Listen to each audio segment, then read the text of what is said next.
ٹھیک ہے. یعنی دیکھیں نا اب نارمل حالات میں کیا ہوتا ہے کہ بھئی جو ہے وہ خون کی نالی جو ہے اس کا ایک سرکمفرنس ہے یا ایک جسے کہتے ہیں قطر ہے. اردو زیادہ اچھی اردو جو ہے اس میں کہیں گے ایک قطر ہے یا ایک سرکمفرنس ہے جس کے اندر جو ہے نا وہ ایک خاص اس پہ وہ رہتی ہے. لیکن جب ہمیں جو ہے جیسے کسی کا بلڈ پریشر لوور اگر باڈی کو کرنا ہو، اچھا تو اب باڈی کیا کرتی ہے کہ وہ نائٹرک آکسائڈ کو فوراً ریلیز کرتی ہے، اور وہ نائٹرک آکسائڈ جو ہوتا ہے وہ جو آپ کے جو بلڈ ویسل کے جو وال ہوتی ہے اس پہ جو سیلز ہوتی ہیں اس پہ وہ اثر کرتا ہے، اور ادھر جو مسلز ہوتے ہیں جو آپ کی جو بلڈ ویسل کے اندر جو مسلز ہوتے ہیں وہ جو ہے وہ تھوڑے سے ڈھیلے پڑ جاتے ہیں، اور آپ کی جو بلڈ ویسل کا جو سرکمفرنس ہے وہ بڑھ جاتا ہے. ٹھیک ہے، یعنی وہ ایسے تھوڑی سی وہ پھول گئی. ٹھیک ہے، تو اب کیا ہوگا کہ اس میں سے زیادہ بلڈ جو ہے نا گزرے گا.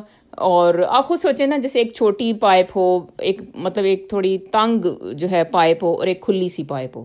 ٹھیک ہے، تو اب تنگ پائپ میں سے کم بلڈ جا رہا ہے اور کھلی سی پائپ ہو تو اس میں سے زیادہ بلڈ گزرے گا. یہ بات تو سمجھ آتی ہے.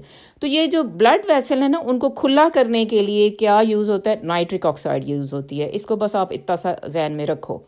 اچھا اب آپ کو پتہ ہے کہ جن کا بلڈ پریشر ہائی ہوتا ہے ان کی جو ہوتی ہیں جو خون کی نالیاں ہوتی ہیں وہ سکڑی ہوئی ہوتی ہیں.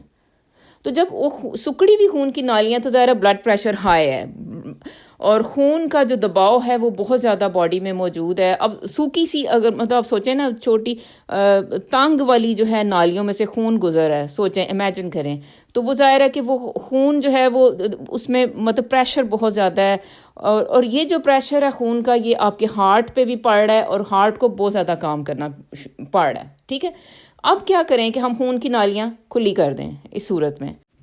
اچھا جی، تو اب کیا ہوگا کہ جو خون کی نالیاں ہیں ان میں جو ہے وہ آرام سے بلڈ پریشر کا فلو ہوا، ہارٹ پہ پریشر کم پڑ گیا اور جو بلڈ کا پریشر ہے وہ بھی کم ہو گیا. اچھا اب ہم نے ظاہر دیکھا کہ یہ جو ہے بلڈ پریشر والوں کے لیے یہ ظاہر ہے جو ایک سپلیمنٹ ہے یہ گڈ ہو سکتا ہے کیونکہ بلڈ پریشر کو یہ لوور ڈاؤن کرے گا. لیکن اب بات وہی ہے کہ ظاہر ہے کہ یہ آپ نے خود سے نہیں لینا. جو مریض ہیں وہ اپنے ڈاکٹر سے پوچھیں گے کیونکہ وہ آپ کی مقدار طے کرے گا کہ اچھا جی آپ کو لے سکتے ہیں یا نہیں لے سکتے، یا آپ کے کڈنی فنکشنز کیسے ہیں. کیونکہ ظاہر ہے یہ جو آپ لیتے ہو جو بھی پروٹین آپ باہر سے لیتے ہو وہ آپ کی کڈنی پہ بھی پریشر ڈالتی ہے. تو آپ نے یہ بھی دیکھنا ہوتا ہے کہ بھئی آپ کی کڈنیز جو ہیں وہ صحیح ہیں، یہ سہار سکتے ہیں یہ چیز یا نہیں سہار سکتے. ٹھیک ہے، تو خود سے کچھ بھی نہیں لینا ہوتا. اچھا اب جو ینگ بچے جو ہیں وہ استعمال کرتے ہیں جیسے اپنی پرفارمنس، اپنی انڈیورنس، اپنی ایکسرسائز کے لیے اس کو، تو ان کو کیا بینیفٹس ہیں؟ اب ظاہر ہے کہ دیکھیں آرجنین نے کیا کیا، آپ کی جو ہے بلڈ کی جو ویسلز تھیں ان کو کھلا کر دیا.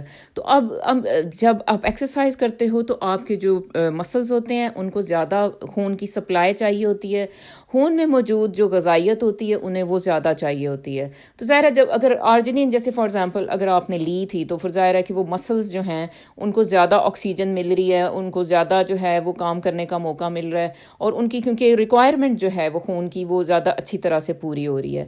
تو یہ تو اب ظاہر ایک فائدہ ہے، لیکن ایک ظاہر نقصان بھی ہو سکتا ہے کہ کوئی جو ینگ پرسن ہے اس کا بلڈ پریشر کم بھی ہو سکتا ہے اس کی وجہ سے. تو اس میں سیف رہنے کے لیے کیا کرنا ہے کہ ہمیشہ اپنے ڈاکٹر سے ہی پوچھ کے جو ہے یہ سپلیمنٹ یوز کریں. اچھا جی، تھرڈ کیٹیگری جو اس میں آ رہی ہے وہ ہے اریکٹائل ڈسفنکشن ہے جن لوگوں کو، اور مردانہ کمزوری جسے آپ کہتے ہو، وہ لوگ جو ہے یہ اس کو استعمال کرنا چاہتے ہیں. تو وہ بھی ظاہر ہے اب میکینزم جو ہے نا آپ کو پتہ ہے کہ اریکشن ظاہر ہے کسی کی زیادہ اریکشن کا کیا مطلب ہے. اس کا مطلب یہ ہے کہ جو اس کی خون کی نالیاں ہیں وہ جو ہے وہ ہیلدی ہیں اور ان میں زیادہ دیر تک جو ہے وہ خون ٹھہر رہا ہے. تو اسی ظاہر بندے کی جو اریکشن ہوتی ہے وہ ایک زیادہ ہوتی ہے. اب آپ دیکھیں نا جیسے جو اب میل آرگن ہے وہ اس میں آپ جیسے ایک اسپونج ہوتا ہے یہ اس کی طرح ہوتا ہے، تو اس میں خون کی نالیاں ہوتی ہیں. تو اللہ کا یہ میکینزم ہے کہ اس میں ظاہر ہے وہ خون کھڑا رہتا ہے کچھ دیر تک، تو پھر وہ ظاہر ہے کہ اس میں جو ہوتی ہے سختی ہوتی ہے تو وہ ہوتی ہے، اور اس طرح سے جو ہے آپ کہتے ہو کہ اچھا جی یہ بندہ جو ہے اس کی اریکشن بہتر ہے، اور کوئی جو ہوتا ہے جس کی نہیں اتنی اریکشن بہتر ہوتی تو اس کو پھر آپ کہتے ہو کہ ان کو جو ہے کمزوری ہے، ان کو جو ہے علاج کی ضرورت ہے.